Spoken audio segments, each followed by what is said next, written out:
제트기가 안 나와요. 어쩔 수가 없어. 어? 뭐 놓고 간 거. 너 또 뭐해? 자, 한번 나가보도록 하겠습니다. 아휴, 너무 힘들지? 자, 생물 분류 체계입니다. 생물의 분류 체계. 지금부터는 생물의 분류 체계만 살펴보도록 할 겁니다. 말 그대로 어떻게 분류하냐 인데요. 여러 무리로 나누는 것을 생물 분류라고 하고요. 이렇게 분류한 무리를 분류군이라고 불러줍니다. 분류군. 그래서 여러분들이 제일 많이 알고 있는 맞아요. 맞아요. 종이 바로 이제 생물 분류의 가장 기본이 되는 단위가 되겠습니다. 종이 무엇이냐라고 한다면 교배해서 생식 능력이 있고 자손을 낳을 수 있는 개체들의 무리를 종이라고 불러줍니다. 네, 그래서 여러분들 아까 방금 말한 것처럼 종속, 과목, 강문, 개 크게는 역까지도 있습니다. 생긴 지 좀 되긴 했는데요. 사실 우리 교육과정상 중학교 때까지는 역이라는 표현을 사용하지 않아요. 역이 이제 도메인인데 역이라는 단위를 그때까지는 배우지 않았다가 이제 고등학교 올라와서 얘기를 하는 거예요. 물론 역이라는 개념이 생긴 지는 아주 오래됐죠. 몇십 년 되긴 했죠. 그렇지만 이렇게 나눈 것 자체가 그렇게 오래되진 않았어요.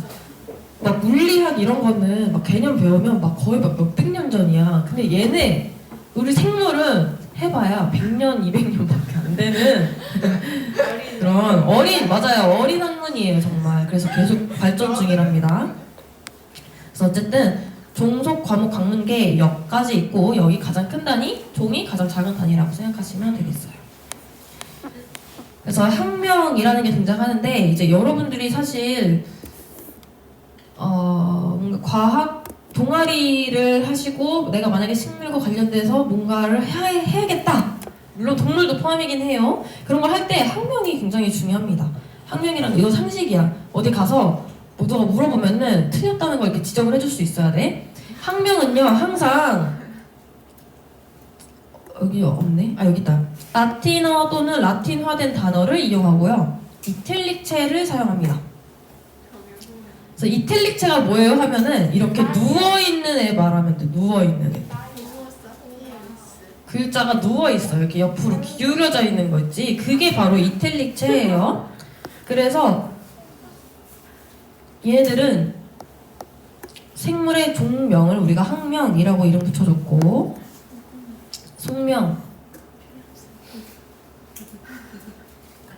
학명은 성명과 종소명으로 이루어져 있어요. 속명과 종소명으로 이루어져 있고 이탈릭체로 표기를 한다. 만약에 내가 이탈릭체를 할 수가 없는 상황이야. 뭔가 이렇게 잘 안 돼. 아니면 내가 글자로 써야 돼. 그러면 밑줄을 그어야 돼요. 원래 이렇게. 맞아요. 그래서 지금 여기 나오는 얘는 무궁화예요. 무궁화. 그 히비스커스 티가 무궁화 티예요? 그쵸? 무궁화와 유형관계가 더 가까운 생물이 이 생물이에요. 문제를 갑자기 풀어버렸는데 왜냐 이제 속명과 종소명으로 이루어져 있는데 이제 속명을 다 공유할 수는 있어. 속명의 첫 글자는 그러니까 이거를 이렇게 생각하면 좀 힘들고 그냥 학명은 속명과 종소명으로 이루어져 있구나라고 생각하시면 되겠어요. 속명이 조금 더 큰 개념이야. 종소명은 거기에 밑에 있는 이름이라고 생각하시면 돼요. 얘는 성이고 얘는 이름이라고 생각하시면 돼요. 얘는 성, 이름. 성명할 때 석이 적어서 그래요? 아닐걸요? 아니 저희 정도까지 그건 아니었던 거 아닌가? 맞나? 기억이 안 나네. 기억이 잘 안 나요. 왜냐면 이거 말고 중요한 게 많다고 해서 다른 걸 외워가지고 기억이 안 나고 하여튼 이 성명이 성이라고 생각하시면 되고요. 종소명이 이름이라고 생각하시면 되세요. 그래서 호모 사피엔스 사람의 상명은 호모 사피엔스예요. 무궁화가 또 이제 뭐 히비스커스 이렇게 나왔잖아. 근데 얘는 히비스커스를 똑같이 공유하고 있는 애들이 있지. 그런 애들은 당연히 사람보다는 무궁화에 좀 더 유전관계가 가깝겠구나라고 설명을 할 수 있는 거지. 아까 설명했던 유전관계 나왔지? 응? 그래서 보통 속명의 첫 글자는 대문자로 쓰고요. 종소명은 소문자로 표기를 합니다. 우리 이름 쓸 때랑 똑같지? 맨 앞에 나와 있는 내 성 대문자로 시작을 합니다. 그리고 아무래도 라틴어를 사용하는 이유는 라틴어는 지금 죽은 단어잖아. 죽은 언어라는 얘기 들어본 적 있어? 안 변해요. 맞아요. 변하지 않아요. 오. 변하지 않기 때문에 그렇게 표현을 하는 거예요. 왜냐면 지금 살아있는 언어, 우리가 많이 사용하는 언어들은 계속 바뀌잖아. 뜻이 계속 바뀌어. 원래 계집이라는 말은 나쁜 말이 아니잖아. 원래 좋은 말이었는데 점점 더 사람들이 요게 많이 사용하니까 계집이라고 하면 기분이 벌써 나빠지는 이유가 그런 것 때문이잖아. 그리고 내가 선생님 최근에 알았는데 혹시 영예, 영식이라는 말 들어본 적 있어? 영식? 저희 삼촌 이름인데요. 그러니까 이게 참 그런 게 귀족 영예라는 표현을 많이 사용을 해봤을 거야. 근데 귀족 영식이라는 표현을 사용해본 적이 별로 없는 것 같아요. 나도 그걸 영식이라는 단어 처음 알았는데 이 영식이 그 귀족이나 또는 이제 고위직에 있는 사람들의 자손, 아들을 높이 부르는 말로 영식이라는 표현을 사용을 해요. 근데 지금은 사용 안 하잖아, 잘. 이런 식으로 지금은 우리가 계속 언어를 사용하다 보니까 표현이 계속 바뀌고 있지. 근데 라틴어는 죽었어. 바뀌지 않아, 뜻이. 그래서 라틴어를 사용하고 있다. 그리고 뒤에 뭐 명명자를 붙이는데 이제 린네라고 하는 사람이 처음으로 이런 이명법, 그러니까 이름을 두 개 사용하는 이명법을 제시를 한 거야. 그러다 보니까 이 전에도 학명에 대해서 사람들이 얘기한 적이 있어. 이름 막 붙였어. 근데 린네가 그거는 조금 헷갈리는 것 같아 라고 하면서 이 방법을 고안을 했거든요. 이 방법을 고안하면서 맨 뒤에는 명명자를 붙이자. 이름을 붙인 사람 이름을 붙이자. 응? 어쨌든 그래서 자기 이름을 붙이기 시작해요. 그래서 사실은 자기의 이름이 넣으려고 저렇게 바꾼 거 아니에요? 솔직히 그런 것도 있지 않을까? 나 개인적으로 생각해보는 게 왜냐면 지금 거의 모든 대부분의 학명에 다 린네야. 왜냐면 이 뒤에가 생략되어 있잖아? 다 린네야. 생략되어 있어 거의 다 린네고요. 아니면 그냥 이렇게 L점만 해도 돼. 왜냐면 다 린네인 거 아니까. 재수 권력이. 권력이죠. 권력입니다. 진짜 만약에 내가 이제 예준이가 새로운 종을 발견한 거야. 이거 새로운 종이다. 이름을 붙였어. 그러면 이때 이름도 너가 마음대로 고를 수 있거든? 근데 속명은 정해져 있어. 관련된 가장 유형에 가까운 걸 정하면 돼. 예를 들어 뭐 새로운 인류를 신인류를 발견했다고 해보자. 호모는 똑같아. 근데 예준이는 뭐라고 이름 붙이고 싶어? 저요? 예준김. 예준김으로 하고 싶어? 그러면은 이제 뭐 종소명에다가 이제 예준 스펠링 어떻게 돼? Y 네. Y-E-J. J-U-N E로 써? 예를 들어 이렇게 예준이라고 했어. 호모 예준. 그리고 뭐 예준 안 된다고 하면은 뭐 이렇게 예준이스 뭐 이런 식으로 이름을 막 바꿔. 그리고 이제 명명자에다가 이제 킴 이렇게 하는 거지. 예준이스. 그래서 누가 이제 등장을 했어. 현서가 등장해서 아니야 이거는 이미 내가 예전에 봤던 애야. 그래서 얘는 예준이라고 할 수 없어. 그러면은 이름을 다시 원래대로 돌려놓을 수 있어. 사피엔스로?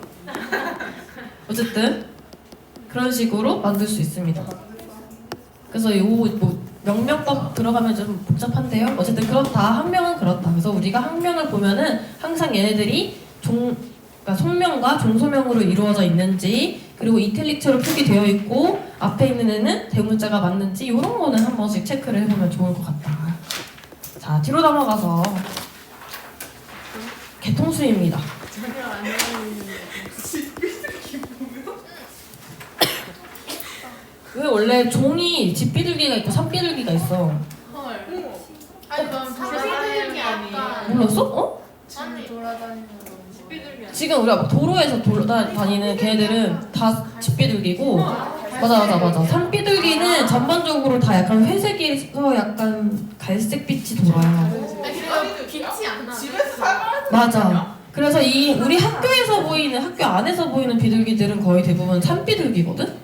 그 얘네들이 9999 우는 애들이야. 집비둘기 애들은 울지 않잖아. 우는 거 본 적 있어? 아 그치. 밥은 다 먹지. 밥은 다 먹는데. 대박 쓰레기 주워. 어쨌든 자 개통수는요 생물의 개통을 나무 형태로 표현한 것입니다. 나무? 네, 나무. 그래서 나무까지 생각하시면 되겠어요. 그래서 유형관계에 따라 분류하기 위해 작성한다라고 해서 공통조상으로부터 생물이 진화해온 과정을 알 수 있다. 아까 설명했던 것과 같죠. 그래서 처음 시작인 어떤 공통조상이 있었을 거고 여기서부터 특징이 하나씩 분리되면서 지금 우리가 알고 있는 이런 생물들이 등장하게 된 걸 거야 라고 얘기를 하는 거죠.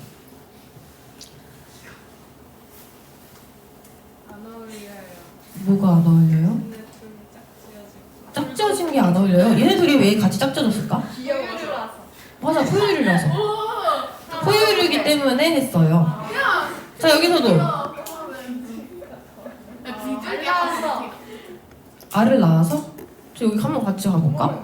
근데 여기는 좀 설명이 조금 여기 그냥 여러분들 읽어보시고요. 이거 뒤에 밑에 문제를 같이 풀면 될 것 같아요. 해보기 문제. 자, 이제 실제로 만약에 문제가 나오면 이렇게 문제가 나올 수 있죠. 정말 답이 없죠. 멧돼지. 남북일인. 아무래도 이제 이런 문제들은 우리 통합과학에서 배우지 않았던 부분이기 때문에 나오진 않을 수 있어요. 근데 이제 어떻게 보는지는 알아야겠지. 지금 그림은 5종류의 동물들을 가지고 개통수를 만들었다고 합니다. 분류 형질 1번부터 8번까지 나타낸 것이다 라고 했는데 좀 어렵긴 하죠. 근데 이건 알 수 있어. 뭐 이런 식으로 1번 문제 같이 풀어볼게. 멧돼지와 유형관계가 가장 가까운 동물은? 남북일인. 남북일인이지? 이건 어렵지 않지. 유형관계가 가깝다는 얘기는 가지가 가장 가깝다는 얘기거든요. 그래서 남북일인.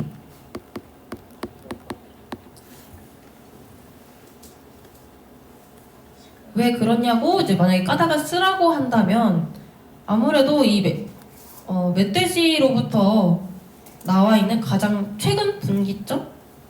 여기 분기점으로 또 갈라진 가지가 남북일인이기 때문이다 이렇게 쓸 수 있는데 뭐 설마 이거를 수령으로 쓰라고 하는 일은 여러분들이 2040년도에 수능을 보지 않는 한 괜찮을 것 같아요. 알겠지? 2040년. 자, 표범이 가지는 분류 형질 번호를 모두 써보자 라고 했어.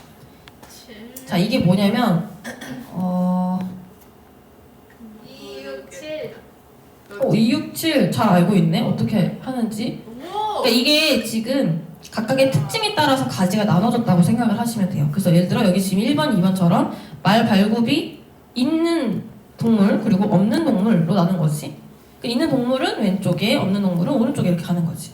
그 3, 4번도 볼게요. 되새김질을 하는 애는 왼쪽, 되새김질을 하지 않는 애는 이렇게 멧돼지 이런 식으로.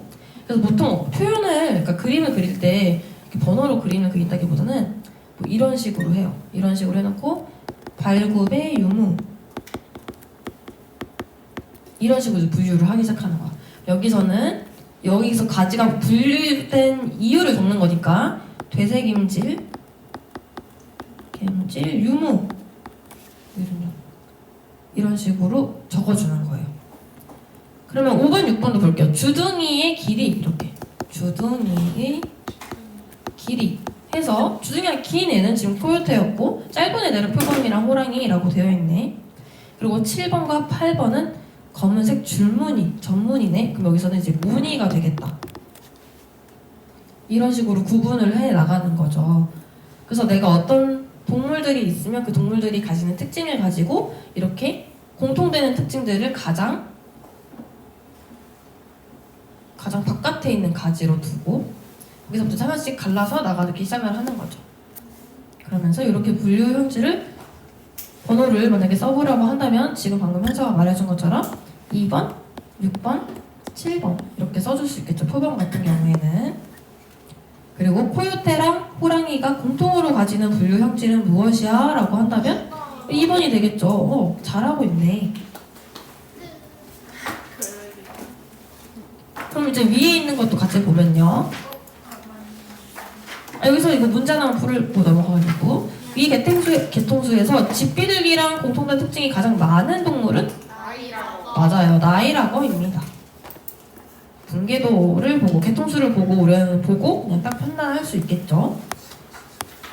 자, 넘어가서 뒤에 분류 체계가 등장합니다. 분류 체계.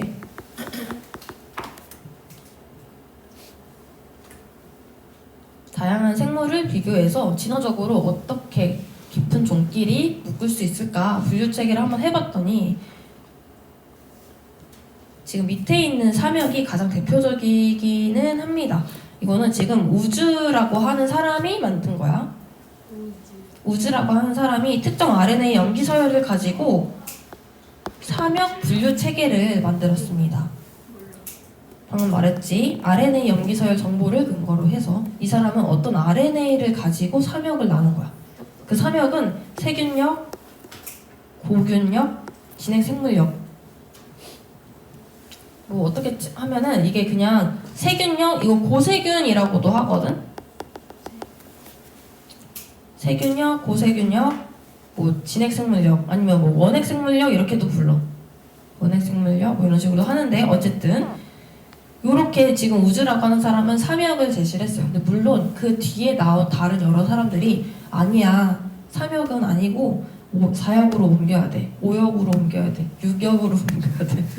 역을 계속 분리를 하는 거야. 왜냐면 이 안에서도 다른 애들이 등장을 하잖아. 뭐 예를 들면 진핵생물 내에서도 이런 곰팡이류들을 따로 뺄 수도 있고 하니까 이런 식으로 점점 야 그냥 역을 없애버려. 어차피 다 다른데? 이렇게 돼버린 거지. 이제 과학자들마다 의견이 다 달라요. 근데 지금 일단 우리 교과서에서는 삼역을 가지고 얘기를 하고 있습니다. 네, 그래서 이렇게 세 가지로 나눠서 볼 수 있다. 세균 같은 경우는 우리가 알고 있는 그런 세균들이고요. 뭐 고세균력은요, 이제 아무래도 뭐 처음에 고세균이라는 이름 붙인 것 자체는 얘네들이 훨씬 더 세균보다 원시적인 형태일 거야 라고 생각을 하고 이름 붙인 거긴 한데 사실은 얘네 포지션은 세균과 진핵생물 사이야. 둘의 특징을 모두 가지고 있어. 진핵생물은 아무래도 이제 사람이 포함되어 있는 진핵세포를 가지고 있는 역들을 우리가 진핵생물역이라고 불러줍니다.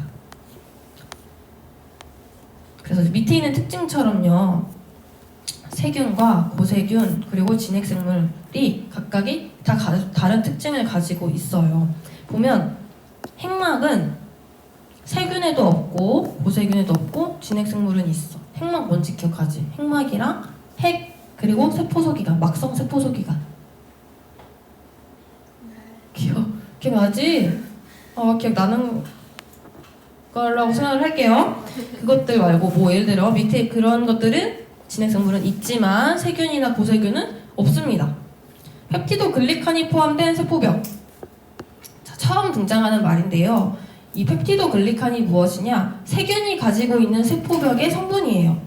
그러니까 세균이 가지고 있는 세포벽은 특별히 펩티도 글리칸이라고 이름 붙여준 거야. 그러니까 이 안에 성분은 좀 복잡해. 갑자기 말하려니까 왜 또 생각이 안 나는지 모르겠는데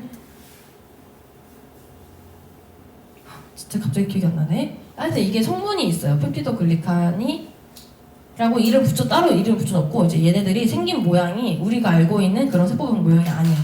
그러니까 진핵생물 이런 데서 발견할 수 없었던 모양이야. 그래서 이름을 따로 펩티도 글리칸이라고 이름을 붙여준 거예요. 근데 세균은 그게 있지만 고세균은 그게 없어. 근데 펩티도 글리칸이랑 비슷하게 생긴 건 있어. 그래서 고세균 같은 경우에는 유사 펩티도 글리칸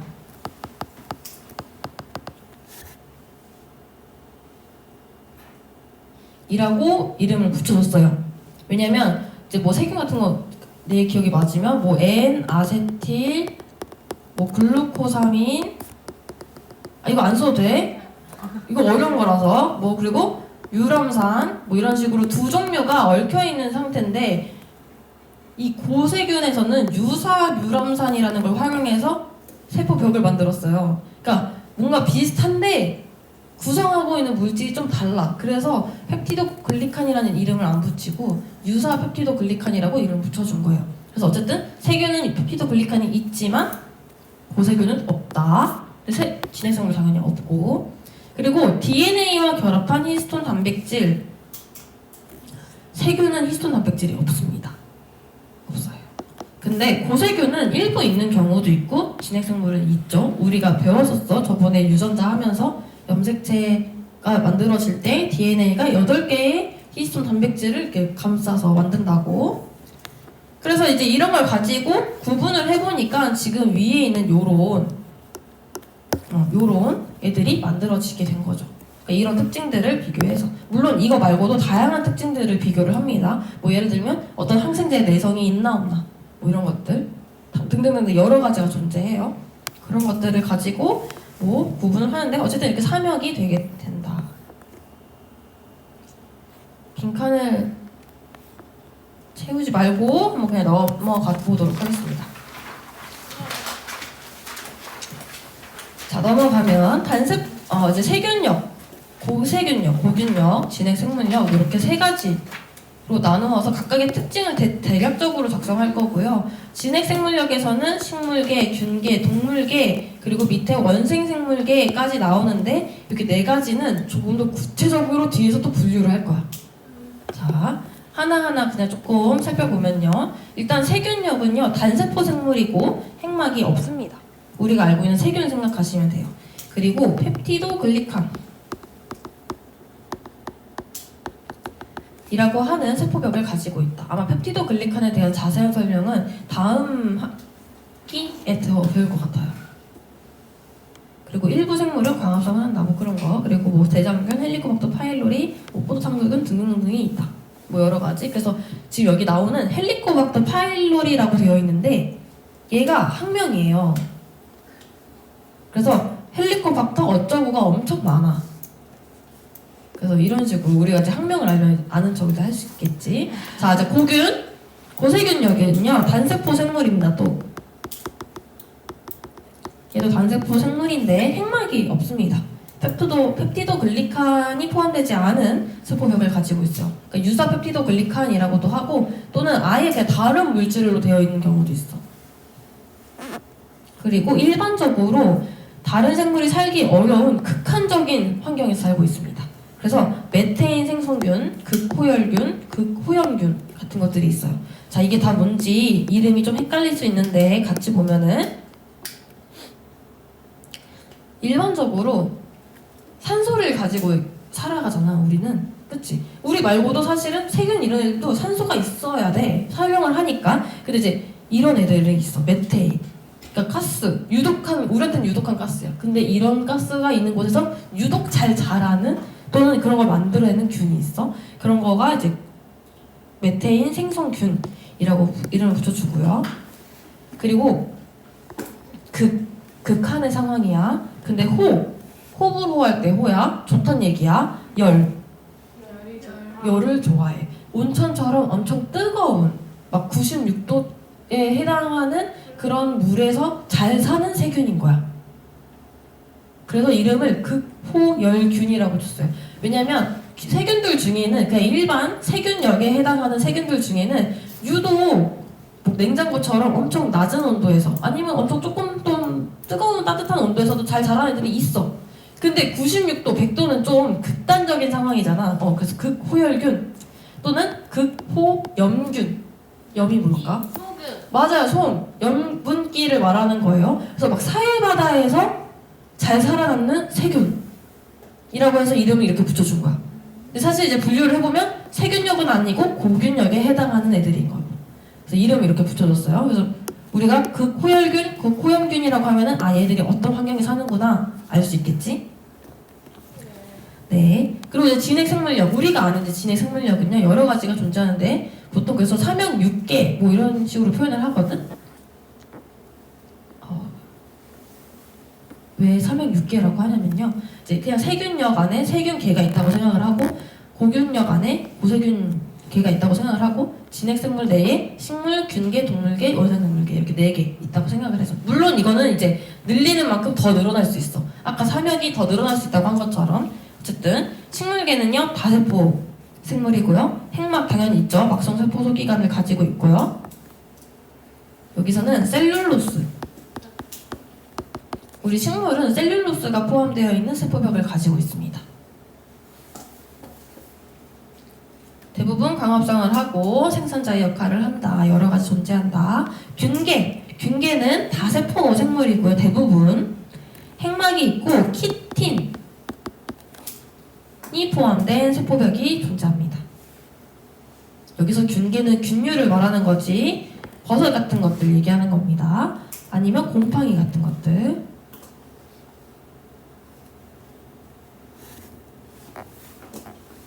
그래서 보통 일반적으로 분해자의 역할을 하고 있다. 동물계는요 마찬가지로 다세포 생물, 핵막이 있고 세포벽이 없다. 동물은 세포벽이 없죠. 보통 일반적으로 소비자의 역할을 하고 사람이나 뭐 토끼, 뭐 고양이, 강아지 여러 가지가 동물계에 속하고 있다. 좀 헷갈리는 애가 바로 이 원생생물계입니다. 원생생물. 지금 우리가 아직 안 했지만 저번에도 얘기를 했었어. 원핵생물이라는 게 있다고. 그래서 세균 같은 게 원핵생물이라고 했었지. 얘네들은 막으로 이루어져 있지 않다고 했어요. 그치? 핵막도 없고 세포 소기관도 없지. 막이 없으니까. 걔가 원핵생물이야. 그리고 지금 여기는 진핵생물역이잖아. 진핵생물이야. 근데 거기 안에 원생생물이 있어. 이름이 좀 헷갈리지. 범위를 좀 잘 기억을 해야 돼요. 그래서 일부분을 다세포 생물을 제외하고는 대부분 단세포 생물이 있고 핵막이 있습니다.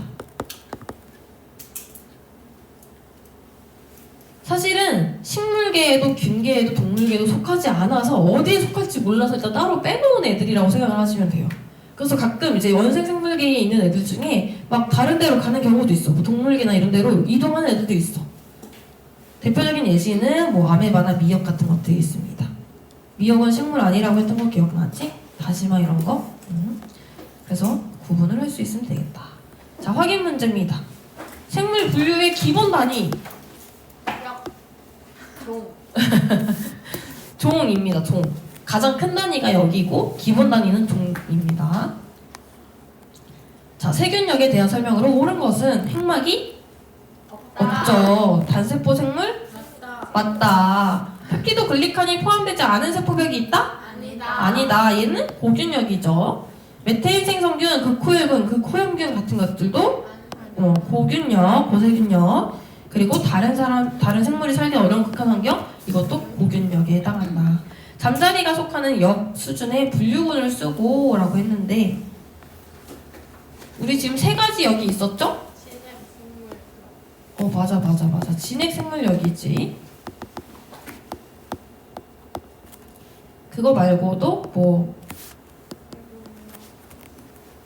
맞아요. 세균력 아니면 고균력 이런 게 있는데 여기서는 지금 진핵생물역에 해당하고 진핵생물역의 뭐 특징은 여러 가지 있었지. 뭐 핵막이 있다, 세포 소기관이 있다, 뭐또 있을까? 뭐 그 정도? 이렇게 적어주면 될 것 같아요. 좀 버틸만 해? 아니에요? 어떡하지? 이제 식물이랑 동물도 남았는데 절대 다 못할 것 같은데 어떡하지? 내일 해요. 내일 하자고? 하루 더 해요. 수업. 하루 수업을 더 하자고요? 내장 남았어요. 내장. 내장? 맞아, 내장 남았어. 그냥 할 수 있는 데까지 일단 해보자. 안쪽에 7분. 자, 할 수 있을까? 한번 해보겠습니다. 자, 식물의 특징과 분류입니다. 네. 진핵생물역, 식물계에 속하는 다세포 생물과 핵막이 있고요. 광합성을 합니다. 대부분 광합성을 한다. 사실 식물이랑 동물은 우리가 조금 아는 내용이라 좀 간단하게 넘어가도 될 것 같아서. 그래서 식물은 여러 가지를 기준으로 분류를 해볼 수 있는데요. 관다발이 뭔지는 알아? 물관, 체관 얘기하는 거예요. 그것들이 있나 없나? 그리고 종자의 형성 여부나 또는 씨방의 유무 같은 것들을 기준으로 만들게 됩니다. 그래서 식물을 분류를 해보면요. 지금 여기 나와 있는 것처럼 6가지가 대표적이라고 합니다. 물론 이거 말고도 더 많이 나눌 수 있긴 한데 솔직히 많이 나눠봐야 의미가 없어요. 그냥 여기 있는 6개 외우면 충분해. 그래서 일반적으로 우리가 이끼라고 많이 부르는 애들이 있습니다. 뭐 태교식물, 각태교식물문, 뭐 선태식물문 이런 것들. 얘는 뭐 우산이끼, 뭐 뿌리끼, 소리끼 대부분 다 이끼류에 해당해요. 요런 애들은 관다발이 없는 애들이고요. 관다발이 있는 애들 중에는 가장 원시적인 형태의 양치식물, 고사리가 대표적이죠. 얘들은 종자를 형성하지 않습니다. 그래서 이파리 뒷면에, 고사리는 이파리 뒷면에 포자가 달려있어. 그 포자가 터지면서 이렇게 번식을 하는 거거든. 종자를 형성하는 경우는 거시식물과 속시식물로 나눠지는데요. 말 그대로 씨가 밖에 있냐, 씨가 안에 있냐 이거겠죠? 그래서 씨방이 없는 경우는 거시식물, 씨방이 있으면 속시식물입니다. 그 정도. 그래서 이거를 이제 열심히 이렇게 오른쪽에 있는 69페이지에서 설명을 하고 있는 거죠. 빈칸을 채우는 걸 중심으로 한번 살펴보도록 할게요. 얘네들은요, 보통 관다발이 없는 비관다발 식물이라고 불러주고요. 태교식물이나 갑태교식물, 선태식물 같은 애들. 그리고 일반적으로 포자로 번식을 하게 됩니다. 그래서 각각에 해당하는 이끼 종류를 좀 외워주면 편할 것 같아요. 우산이끼, 뿌리끼, 뭐 물이끼, 소리끼 이런 애들. 그리고 뭐 아무래도 이끼류는 여러분들 알고 있다시피 뿌리나 줄기, 잎 같은 게 구분이 잘 안 되지. 그냥 다 초록색이잖아. 그렇습니다. 그리고 이제 뭐 여기 지금 맨 위에 보면 수중 생활을 하던 조상으로부터 진화해 육상 생활을 한다라는 말이 있는데 이게 그냥 이 문장만 보면 조금 애매한데 전부 다 그런 건 아니야.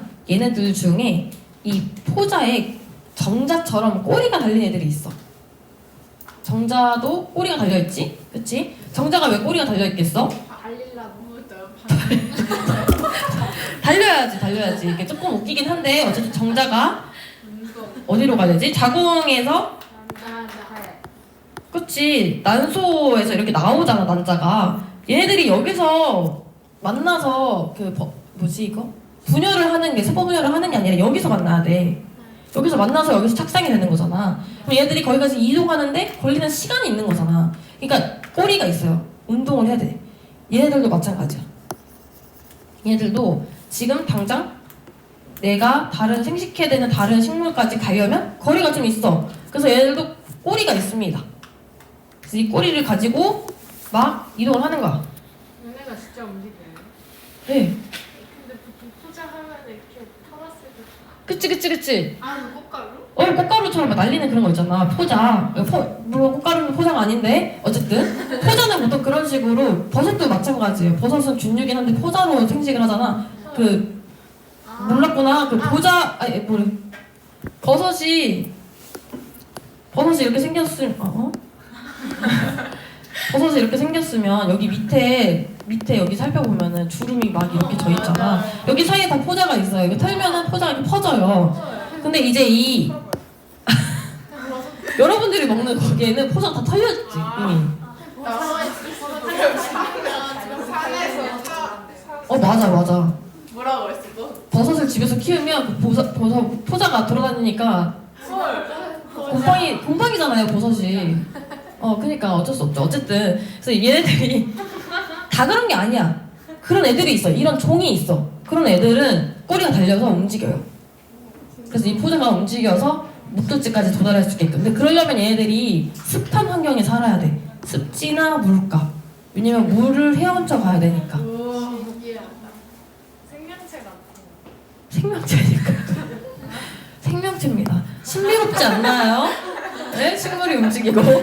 네, 그렇습니다. 넘어가서 양치식물은 가장 오래전에 진화한 분류군 중에 하나라고 생각을 하고 있고요. 주로 체관과 헛물관. 물관이요? 약간 생긴 게 허투루 생겼다 생각하면 돼요. 헛물관이 있습니다. 그래서 이렇게 생겼고 헛물관으로 이루어진 관다발이 있고 비종자 관다발 식물이다. 종자가 아니라 포자를 가지고 번식을 하기 때문에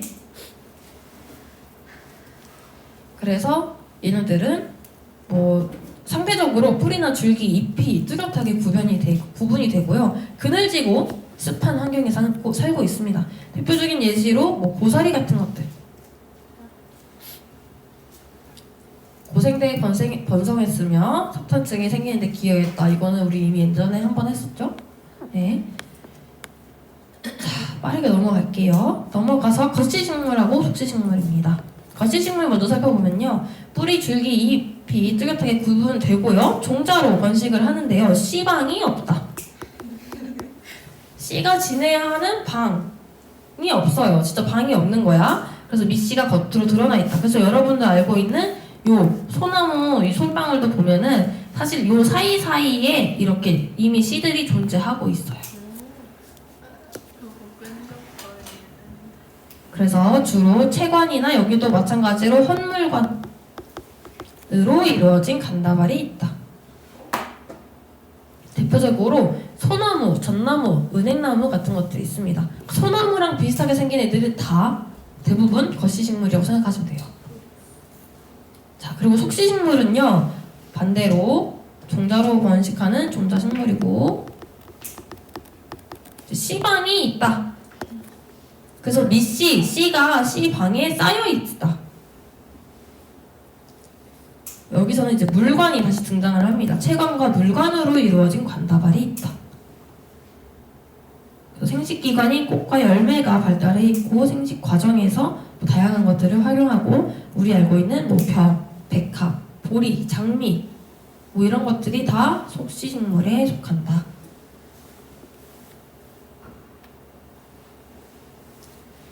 그래서 뒤에 있는 해보기도 그냥 같이 한번 보면요.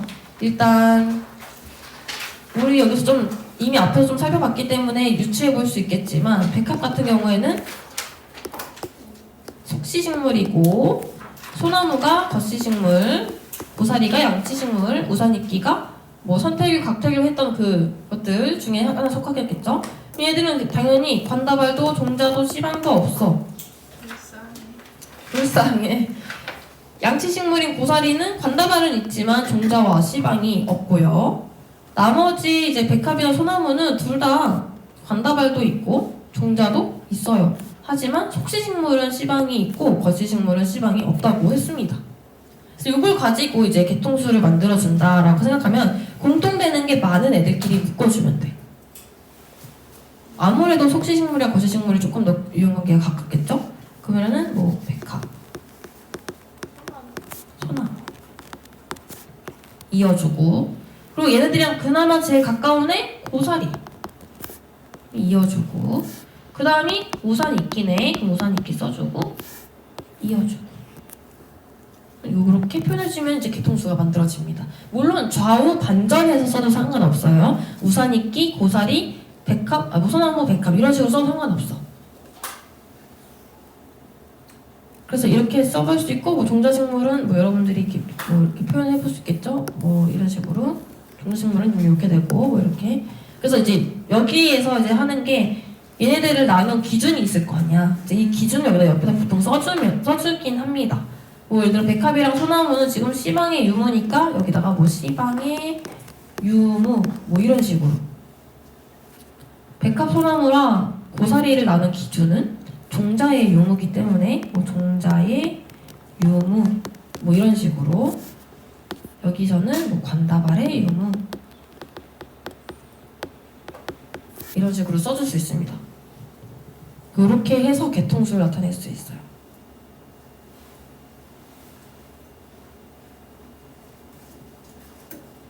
여기서도 마찬가지로 유형관계라는 얘기가 나오는데 그냥 이렇게 사용할 수 있겠죠. 가까울수록 유형관계가 가깝다라고 해주면 돼요.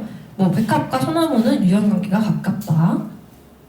뭐 백합은 우산이끼와 유형관계가 멀다. 그냥 이렇게 사용해 주시면 되겠어요. 보통 이제 가까운 걸 중심으로 얘기를 하거든요. 그래서 이 정도만 정리를 하고 넘어가도록 하겠습니다. 자, 밑에 있는 문제 한번 풀어보면요. 식물의 분류본에 대한 설명으로 옳은 것만을 보기에서 있는 대로 골라보자 라고 했어요.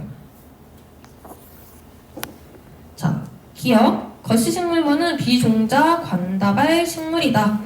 X 종자 식물이었죠. 자, 니은 태교식물문과 양치식물문에 속하는 식물은 모두 포자로 번식한다. X. 마- 맞아요. 맞아요. 양치식물 고사리 대표적인 거 하나씩 생각을 하면 돼요. 고사리 포자로 번식한다. 자, 디귿 각태식물문과 선태식물문 사이의 유형관계는 속시식물문과 선태식물문 사이의 유형관계보다 가깝다. 맞죠? 아까 뭐 각태교, 선태교, 그냥 태교, 식물문 여러 가지 있었지. 태로 다 끝나는 애들, 태로 끝나는 애들 다 이끼류라고 생각하시면 되겠죠. 자, 그리고 2번 은행나무와 사과나무의 공통점 차이점을 한 가지씩 설명해보자. 자, 은행나무는 겉씨 식물이고요. 사과나무는 속씨 식물입니다. 이렇게 보면은 조금 더 쉽죠? 공통점은 종자로 번식을 한다는 건데 차이점은 하나는 씨방이 없고 하나는 씨방이 있다. 씨방이 있는 건 뭐야? 속시식물, 사과나무에 해당하겠죠. 씨방이 없는 경우는 은행나무. 그 정도? 전라도 사투리 중에 시방이 있어. 맞아. 근데 그거는 씨방이라 그러지 않나? 어쨌든 그렇다. 하고 싶지. 좀 빠르죠? 괜찮을까? 답 다시 보여줘야 되나? 간단하게 썼어요. 간단하게.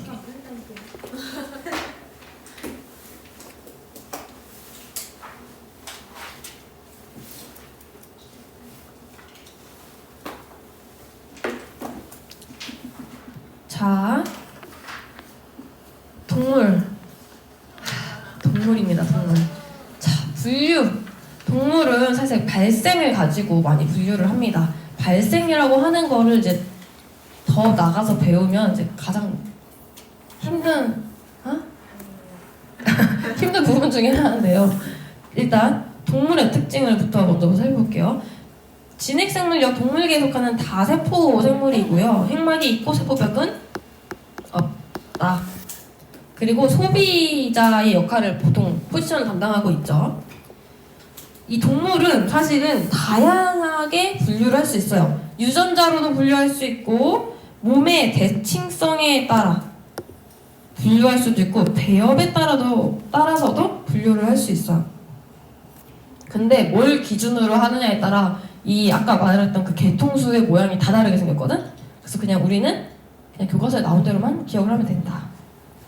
먼저 첫 번째, 몸의 대칭성에 따라서 대칭이 없는 애들이 있고 방사대칭이 있는 애들이 있어. 방사는 완전 전부 다를 말하는 거죠. 좌우는 말 그대로 좌우.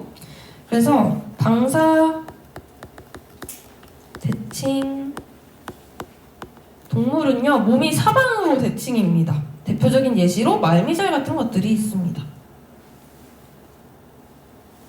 좌우 대칭 동물은 몸이 좌우로 대칭입니다. 일반적인 경우가 좌우지. 우리도 좌우고. 네. 두 번째로는 배엽의 형성에 따라서 동물을 분류해 볼 수 있습니다. 이제 여기가 발생이라는 부분이 나오는데 이제 배엽이라고 하는 게 조금 설명하기가 조금 애매한데 저기 있는 여기 밑에 보면은 외배엽, 중배엽, 내배엽 있지. 일반적으로 외배엽이 바깥에 있는 것들을 형성한다라고 생각하면 돼요. 그러니까 꼭 그런 건 아니야. 이건 약간 오개념을 불러일으킬 수는 있는데 이 내용을 다 하기에는 너무 많아요. 그리고 사실 이거는 사람도 아니고 이거는 그냥 누구지? 맞아. 써있네? 이게 바로 아프리카 발톱 개구리가 얘만 이렇게 자라는 거야. 아프리카 개구리. 이름이 아프리카 발톱 개구리로 연구를 했어요. 그걸 이제 뭐라고 하지? 갑자기 또 생각이 안 나네. 아니 그게 아니라 우리가 연구를 할 때 여러 종으로 연구를 하게 되면 혼란이 생기잖아. 그래서 우리가 뭔가 연구를 할 때 표준 그게 기억이 안 나. 표준 생물을 정해놓거든요. 식물 같은 경우에는 애기장 때 개구리에는 이렇게 아프리카 발톱 개구리 이런 식으로 이렇게 그러니까 발톱. 근데 왜 하필 개구리예요? 파충류 중에 하나를 정한 거예요. 아. 월요에도 하나 있어. 뭐 제브라피쉬 같은 거. 이렇게 하나씩 정해놓고 우리 이거 연구할 거면 이거 한번 해보자. 그리고 파충류를 연구하는 이유 중에 하나는 알이 커서 그리고 볼 수 있잖아. 사람은 태어나는 거를 자궁 뜯어가지고 이렇게 볼 수는 없잖아요. 우리는 다 이렇게 초음파 이런 걸로만 보는 거잖아. 조금 윤리적으로 문제가 생길 수는 있는데 아무래도 직접적으로 알을 이렇게 많은 양의 알을 그리고 얻을 수 있고 볼 수 있고 솔직히 말하면 너네 올챙이 본 적 있지? 네. 올챙이 배 보면은 내장 다 보여. 제일 키웠잖아요. 아 그치 얘네 막 다리도 나오고 그랬었지. 몰랐구나. 10일 만에 개구리를 키웠는데 앞다리 뒷다리 막 올챙이로서 너네도 키웠어? 네. 왜 본 적이 없지? 아 근데 저희 자라서 방생해줬어요. 그래서 여름마다 우리 학교는 맨날 개구리가 우는 소리가 들리는 거지. 어쨌든 그래서 이제 개구리를 정해서 이제 연구를 했던 거였는데 아무래도 개구리가 좀 사람이랑 비슷하다 이런 얘기도 많이 하기도 하고 해서 왜냐면요 우리가 연구할 수 있는 애가 애기장 때 뭐 제브라피쉬 막 이런 애들밖에 없으니까 어류보다는 파충류나 이런 애들이 훨씬 더 양서 이런 애들이 우리랑 좀 더 유형하기가 가깝잖아요. 어쨌든 그렇습니다. 그래서 여기 배엽인 외배엽, 중배엽, 내배엽 생각하시면 되겠어요. 하여튼 이 각각의 배엽들은 어느 위치에 있냐에 따라서 어떤 호르몬이 작용하냐에 따라서 무엇으로 만들어질지 다 달라. 근데 이게 어떤 애들은 배엽이 아예 형성되지 않고 이 배엽성 동물 같은 경우에는 외배엽과 내배엽만으로도 만들어져요. 중배엽은 없어. 삼배엽성. 우리 사람 같은 경우에는 삼배엽성 동물이에요. 얘는 외배엽, 중배엽, 내배엽이 모두 있어야지 정상적으로 살아갈 수 있어요. 다시 위로 올라가서 발생이라고 하는 것은요 세포 분열을 통해서 포배가 되고 포배가 바로 요거예요. 그래서 세포 분열 많이 일어난 거. 그리고 이제 포배 한쪽이 안쪽으로 접혀 들어가서 여기 한쪽 안쪽이 말려 들어가는 거야. 그래서 원래 원이 이렇게 있었는데 여기 안쪽으로 이렇게 말려 들어가. 여기 안쪽으로 그냥 계속 쑥쑥쑥 들어가게 돼요. 그러면서 낭배가 만들어진다. 여기를. 그래서 이렇게 여기를 들어가는 요 입구를 원구라고 해줘요. 그래서 안쪽으로 세포가 들어갈 때 생기는 구멍을 원구라고 해주고 세포가 층을 이루고 있는 것을 배엽이라고 한다. 여기 있는 거 여기 배엽. 자, 이 원구를 좀 기억을 해야 하는데 왜 원구를 기억해야 되냐? 뒤로 넘어가서 할 수 있어. 자, 뒤로 넘어가서 삼배엽성 동물을 구분할 때 선구동물과 후구동물로 구분을 합니다. 근데 이게 뭐냐? 아까 말했지? 원구. 아까 원구가 뭐였어? 그 세포가 막 들어가기 시작하는 그 지점이 원구였지? 그 원구가 입이 되냐? 항문이 되냐? 에 따라서 선구동물과 후구동물로 나눠집니다. 선구동물은 원구가 입이 되고요. 후구동물은 원구가 항문이 돼요. 그 뒤가 됐다고 생각해서 후구, 앞이 됐다고 해서 선구. 이렇게 기억하시면 돼요. 선구동물, 후구동물. 사람은 후구동물이에요. 후구동물. 그렇습니다. 그래서 이제 이 모양이 조금 여기 앞에 나와 있기는 하죠. 선구동물하고 후구동물. 이 원구로부터 들어갈 때 똑같이 들어가지만 여기가 이제 입이 된다, 항문이 된다. 생물마다 다 다르게 발달을 해요. 자, 선구동물을 분류를 하면요, 보통 선구동물은 이렇게 두 가지로 나눠서 볼 수 있어요. 촉수 담륜 동물과 탈피 동물. 담륜 동물, 탈피 동물.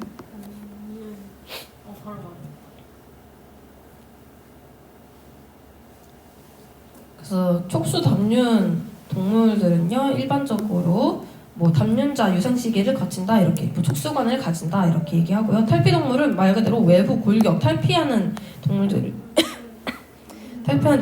말합니다. 그래서 지금 밑에 있는 요거 사실은 여러분들 그냥 그대로 외우시면 돼요. 뭐예요? 네. 자, 이게 지금 보면은 이게 뭔 말이야 싶은데 조금 한번 그려보잖아요. 다 외우게 되어 있어요. 괜찮아요. 가장 바깥에 있는 이 해면 동물이 가장 바깥에 있는 이유는 공통점이 가장 없기 때문에 바깥에 있는 거겠죠? 보통 이렇게 분류 교통수에서 가장 바깥에 있는 얘네들을 보통 외군이라고 불러요. 외군. 밖에 있다 해서 외군. 자, 해면 동물문은 배엽을 형성하지 않습니다. 무배엽성 동물이에요. 그리고 나머지들은 배엽을 형성한다는 얘기겠지. 자, 그 배엽 형성하는 애들 중에서 2배엽성인 애들이 있고 3배엽성인 애들이 있습니다. 2배엽성인 애들은요, 방사대칭이에요. 해파리. 자포동물이 해파리가 있고요. 좌우대칭 동물. 보통 3배엽성인 애들은 좌우대칭입니다. 아닌 경우도 있을 수는 있어요. 좌우대칭 동물이고 이제 거기에서 선구동물과 후구동물로 나눠집니다. 선구동물에는 촉수, 담륜동물, 탈피동물이 있는데 그 안에 편형, 연체, 환형, 선형, 절지 이렇게 있습니다. 여기에서 편형, 환형, 선형이 이름이 비슷하다고 해서 하나로 모일 것 같지만 선형만 달피동물에 해당해요. 여기 조금 헷갈리지. 그리고 연체, 편형, 환형. 지렁이는 환형동물. 그래서 탈피동물에 절지동물까지 포함이 되어 있다. 그리고 후구동물에는 극피동물과 척삭동물이 있는데요. 극피동물의 대표적인 예시로는 불가사리 있고요. 이제 이 척삭동물 내에서 포유류, 조류, 양서류, 파충류, 어류가 나눠지는 거예요. 좋은 지적이에요. 얘는 처음에 발생할 때는 좌우대칭이었다가 방사대칭으로 바뀌어요. 결과는 방사대칭이긴 한데 발생 과정이 좌우대칭이기 때문에 얘는 좌우대칭에 속해요. 조금 특이하죠? 모양만 보면 방사대칭인데 발생 과정이 좌우대칭이라서 혼이 나갔네요. 어떡하지? 원래 분류가 좀 그래요. 너무 졸려요. 어떡하지? 근데 빈칸은 채워야 돼. 할 수 있어. 할 수 있어. 완전 반만 남았어요. 와, 진짜 대단하다 여러분들. 이거 한 장 반만 찍고 얼른 끝내고 집에 가자. 어? 이제 끝날 시간인데. 아이 끝날 시간 8분 남았으니까 아직. 자, 1번 처음은 해면 동물입니다. 해면 동물. 대칭이 없고요. 배엽 형성하지 않습니다. 무대칭 동물 배엽 형성하지 않는다. 그래서 보통 해면이 대표적인 예시예요. 해면 동물의 예시는 해면. 괜찮지? 자, 자포동물입니다. 방사대칭이고요. 이배엽성 동물입니다. 말 그대로 자포를 가지고 있는 동물들이에요. 촉수의 실과 같은 구조를 발산하는 자포를 가지고 있다. 산호나 말미잘, 해파리 같은 것들이 있다. 자, 편형동물 좌우대칭이고요. 3배엽성입니다. 몸이 납작하고 입과 내장기관이 있지만 항문이 없다. 입으로 뱉어요. 그래서 이거 충격적인가 보네. 여기 납작벌레, 유구조충, 플라나리아가 대표적인 예시죠. 편형동물의 대표적인 예시. 자, 4번 연체동물입니다. 연체동물문 마찬가지로 좌우 대칭이고요. 3배엽성 동물입니다. 선구동물 중에 촉수 담는 동물에 속하고요. 연체동물에는 지렁이 포함되지 않아요. 지렁이는 환형동물이고요. 연체동물에는 문어, 홍합, 다슬기, 달팽이, 오징어 같은 것들이 있습니다. 선생님, 다슬기랑 달팽이 이런 홍합 이런 애들은 연체가 아니지 않나요? 걔네들은 태각을 가지고 있습니다. 태각. 어패류라고 보통 하잖아요. 그 태각 껍데기가 있어요. 조개 껍데기처럼 껍데기가 있어서 그 껍데기는 가지고 있지만 그 내부는 말랑하잖아, 그치? 연체 동물에 속합니다. 자, 환형동물입니다. 좌우 대칭이고요. 3배엽성 동물이고 성구 동물 중에서 촉수 담는 동물에 속하고요. 마디 구조인 체절을 가지고 있습니다. 우리가 지렁이를 잘 살펴보면은 지렁이들은 그냥 이렇게 길쭉하게 생기기만 한 게 아니라 자세히 보면은 다 이렇게 줄이 가 있어. 다 체절입니다. 체절로 이루어져 있어요. 그래서 지렁이, 갯지렁이, 거머리 같은 것들 환형동물에 속한다. 몸이 원통형이다.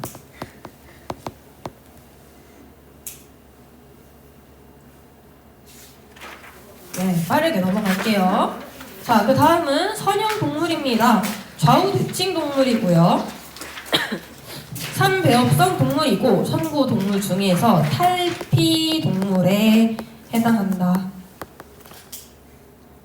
선형 동물은 원통형이고 체절은 없다. 몸에 질긴 큐티클층이 있기 때문에 큐티클, 맞아요, 그 큐티클. 그래서 그 큐티클이 성장할 때 이제 벗고 다시 이렇게 생기고 합니다. 그래서 선충, 요충, 회충, 보통 우리가 기생충이라고 부르는 애들이죠. 예, 그런 애들이에요. 선형 동물에 속한다. 자, 7번 절지 동물문 좌우 대칭이고요. 3배합성 동물이고 탈피 동물에 속한다. 그리고 아무래도 키틴이 포함된 단단한 외골격을 가지고 있습니다. 새우, 개, 꽃게 같은 것들, 여기 밑에 있는 것처럼 뭐 나비나 진해, 메뚜기 같은 것도 포함이 되긴 합니다. 키틴즈를 포함하고 있는 게 바로 절지 동물들이다. 메뚜기도 탈피를 해요? 네, 보통 일반적으로 곤충들이 탈피 많이 해요. 그래서 변태 동물이라고 많이 하잖아. 뭔지 알지? 아니에요. 네? 나비도 단단한 외골격을 가져요. 그거. 번데기 가졌다가 이제 탈피하고 나오잖아요. 하여튼 그렇습니다. 극피동물문 선생님들은 잘 몰라. 좌우대칭 동물이고 3배업성 동물이고 후구 동물입니다. 유생은 몸이 좌우대칭이지만 아까 질문했던 거죠. 성체는 몸이 방사대칭이에요. 자라면서 방사대칭으로 바뀌어요. 그래서 얘도 그냥 좌우대칭으로 포함을 시켜주고 있어요. 물이 몸 안으로 흐르면서 순환 호흡 운동을 하게 되는 수 관계가 따로 있다고 합니다. 성게, 해삼, 바다나리, 불가사리 같은 것들이 존재한다. 성게, 해삼. 성게가 너네 어떻게 이동하는지 알아? 불러서 어떻게 굴러? 바닷물에. 바닷물이 그냥 이렇게 흘러가면 굴러가? 걸어서. 걸어가요. 야, 너도 생겨. 본 적 있어, 성게? 나중에 한번 찾아봐. 성게가 촉수가 있어서요. 촉수가 이렇게 움직여. 자, 그렇고요. 척삭동물문입니다. 좌우대칭이고요. 3배합성이고 후구동물이고 척삭이 나타난다. 척삭이 단단한 척추로 바뀌는 척추동물이 있다. 척추동물. 그래서 우리 같은 경우에는 척삭은 이제 발생 과정에서 점차 퇴화돼요. 있었다가 퇴화가 되는 거야. 사라지고 척추가 있지, 우리는. 그래서 곰부터 시작해가지고 사람, 천체 다 척추동물에 해당하게 됩니다. 바로 확인 문제로 넘어가겠습니다. 동물의 분류군에 대한 설명으로 옳은 것만을 보기에서 있는 대로 골라보자. 알겠죠? 오, 맞아요. 연체 동물군은 탈피 동물이 아니죠? 촉수, 담륜, 동물에 속해요. 탈피 동물에 아까 뭐였는지 기억나? 그거. 맞아. 선형동물하고 절지동물문이 속했습니다. 자, 선형과 극피동물문에 속하는 동물은 모두 원구가 입이 된다. 얘는 뭔데?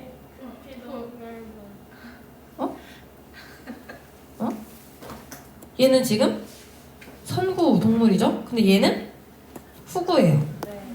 후구는 뭐야? 입이 아니라 원구가 항문이 되는 거지. 원구가 항문이 되는 거죠. 디귿은 맞습니다. 극피동물문과 척삭동물문 사이의 유형관계가 전지동물문과 척삭동물문 사이의 관계보다 가깝다. 자, 2번. 불가사리는? 좌우대칭이다.